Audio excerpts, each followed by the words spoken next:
আসসালামু আলাইকুম সুপ্রিয় দর্শকবৃন্দ, আমরা পাখির চোখে ভোররাত্রের সৌদি আরবের জেদ্দা শহর উপভোগ করব।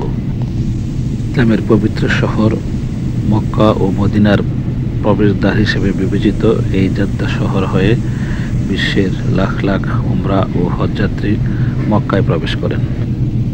আধুনিকতা ও সুমহান ইসলামী ঐতিহ্যের মনোমুগ্ধকর সমন্বয়ে প্রতিষ্ঠিত এই জেদ্দা শহর লোহিত সাগরের তীরে অবস্থিত। জেদ্দা কর্নিচ তার স্ট্রিট লাইটের নরম আভায় প্রাণবন্ত উপকূল রেখায় নির্মল সৌন্দর্য ফুটিয়ে তোলে। বিশ্বের অন্যতম উঁচু কিং ফাহাদ ফাউন্টেন থেকে অন্ধকার পটভূমিতে আলোকিত আকাশে পানির বিরামহীন স্রোত ছুটছে প্রতিনিয়ত।